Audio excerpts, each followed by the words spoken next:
O que esperar de um Papa agostiniano, como é o nosso já amado Papa Leão XIV? Vale a pena refletir sobre a sua vida espiritual a partir da ordem a que ele pertence, a ordem de Santo Agostinho. Vale dizer que Santo Agostinho não fundou ele mesmo uma ordem, mas escreveu uma regra que se tornou a mais famosa regra do Ocidente latino, junto com a regra de São Bento, que veio um século mais ou menos depois. Quando acabou a perseguição política do Império Romano aos cristãos, que eram martirizados, muitos decidiram viver uma vida intensa de renúncia, de sacrifício, de oração, de abnegação, de obediência, de castidade na forma do celibato, em ordens religiosas. Principalmente o movimento monástico oriental, que começou com Pacômio e depois com Antão, no deserto, exigiu uma organização para a sua subsistência, para a sua sobrevivência. Daí que vem as regras, que são uma espécie de estatuto que os religiosos, reunidos em comunidades, que foram conhecidas como mosteiros, passaram a obedecer com um abade, que é um pai, né? Uma abadia, daí vem o nome, com regras fundamentais e horários de oração, de refeição. E nós tivemos duas grandes regras no século IV, no Oriente, de língua grega, na história da Igreja, que foi a regra de Pacômio e a regra de São Basílio. Quando Santo Agostinho se converte, e quando a gente lê as confissões, a gente percebe a admiração que ele tinha por Santo Antão, por exemplo, que era monge e austero e sacrificado e que morava fora do mundo social, da fama, do pecado, do prazer, do poder. Ele quer se tornar religioso. Santo Agostinho queria ser monge e, de fato, se retira desde o começo da sua conversão e procura ter essa vida recluída, retirada e de oração. Só que ele é feito padre, depois bispo por aclamação popular e se considera bispo para servir o povo de Deus a partir dos talentos que Deus lhe deu, sobretudo o talento da pregação, que era baseado no talento do estudo e da escrita. Todo monge agostiniano, como o Papa Leão XIV, portanto, tem o perfil ou o carisma da oração e do estudo. Essa é a primeira característica da ordem agostiniana. Uma vida intelectual, uma vida que seja pautada no amor, sobretudo à Sagrada Escritura, que é a palavra de Deus. Daí porque no seu lema papal, no brasão papal, nós temos exatamente o coração flechado em chamas com um livro, que é a Sagrada Escritura. Essas são características típicas da espiritualidade agostiniana. O livro, que é a Bíblia, a ser lido, estudado, meditado e parafraseado, toda a obra de Santo Agostinho é uma grande paráfrase com os recursos da filosofia disponível à época, que era a filosofia de Platão, principalmente, para explicitar o mistério do Logos de Deus, que é Cristo.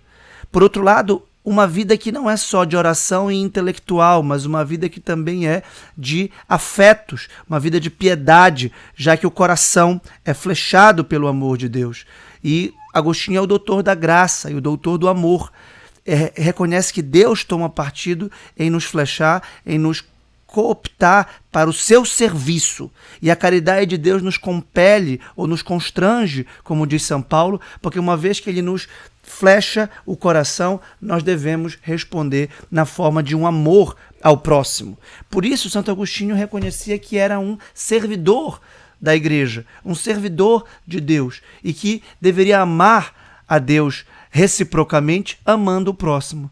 Por isso que, é claro, o fundamento da sua regra e da vida dos agostinianos é o amor a Deus sobre todas as coisas e ao próximo como a si mesmo, no serviço à Igreja, como ela quer ser servida, como dizia São José Maria Escrivá. Nós temos que servir a Igreja como ela quer ser servida, como ela precisa ser servida. Então a vida espiritual, a vida intelectual estão unidas numa vida eclesial. E por isso, quando o Papa Leão XIV apareceu, disse claramente na sua primeira homilia que sou um filho de Santo Agostinho, agostiniano, que disse: convosco sou cristão e para vós bispo. Nesse sentido, podemos todos caminhar juntos rumo a essa pátria a qual Deus nos preparou. Então aqui nessa primeira fala nós vemos a ideia de serviço, que o líder cristão, quem tem papel de governo na igreja, está a serviço, como um bispo, que ele já era, e agora como bispo de Roma e sumo pontífice, Santo Padre. E por isso o seu lema pontifical é: no único somos um. Esse é um tema bastante filosófico e teológico e prático também da unidade. A unidade de Deus que reúne os seus filhos como um pai reúne os seus filhos, ou como uma galinha reúne os seus pintinhos, como disse Jesus Cristo, né? E Santo Agostinho falou esse lema in illo uno unum. No uno ou no único somos um. Na exposição sobre o Salmo 127, para explicar que nós cristãos, embora muitos, no único Cristo, no único Messias, no único Salvador, somos um. Que é o tema que São Paulo também explorou, da diversidade de órgãos do corpo, mas a unidade que a cabeça confere. Então, enquanto estivermos unidos ao Papa, unidos à Eucaristia, unidos a Maria, devemos buscar a unidade, que é uma unidade na verdade e na caridade. Por isso o tema da comunhão eclesial. O Papa é o vigário de Cristo, é a cabeça do corpo místico de Cristo e da hierarquia visível da igreja. Nós temos corpo e alma, a nossa unidade não é só espiritual, mas também social. A nossa unidade não é só da alma, mas também do corpo. Nós temos não só uma unidade no carisma, mas uma unidade na instituição. A igreja é o corpo de Cristo, é uma hierarquia visível. E em entrevista de 2023, ainda como bispo, ele disse: como se depreende do meu lema episcopal, a unidade e a comunhão fazem parte justamente do carisma da Ordem de Santo Agostinho e também do meu modo de agir e pensar. Acredito que é muito importante promover a comunhão na igreja e sabemos bem que a comunhão, participação e missão são 3 palavras-chave do sínodo. Portanto, como agostiniano, para mim, promover a unidade e a comunhão é fundamental. Santo Agostinho fala muito sobre a unidade na igreja e sobre a necessidade de vivê-la. Por isso que a sinodalidade, que significa a caminhada conjunta da igreja e dos bispos que se reúnem para se afinar, para se harmonizar, para trazer suas experiências, é uma promoção exatamente da unidade. Então, a comunhão espiritual se dá exatamente na diversidade pastoral. Então, cada bispo na sua sede, na sua diocese, tem uma característica sem deixar de perder a unidade de Cristo, que é exatamente o traço característico do amor. Quando ele, na sua primeira homilia também foi feito Papa, Leão XIII lembra exatamente a passagem famosa que inaugura as confissões de Santo Agostinho: fizeste-nos para vós, Senhor, e o nosso coração está inquieto enquanto não repousa em vós. O que demonstra, é claro, essa força de amor que Deus atrai a nós e que nos faz ordenar os nossos amores. Santo Agostinho conceituava a virtude como a ordem do amor. Santo Agostinho era muito apaixonado, muito vibrante, tinha uma sofreguidão e um desejo muito grande de se unir aos outros e às coisas do mundo. E quando encontra Deus, percebe que o valor das coisas está na sua ordenação a Deus. Além disso, o Papa Leão XIV parece ser um homem de oração. Isso é claro para todo monge e para ele em particular. Parece ser uma pessoa voltada exatamente à união íntima com Deus na oração, que é o fundamento da ação apostólica e missionária em geral. Um agostiniano tem uma regra de vida pautada em horários e práticas diárias de oração várias vezes por dia. Por isso é necessário, com certeza, continuar neste ritmo na igreja.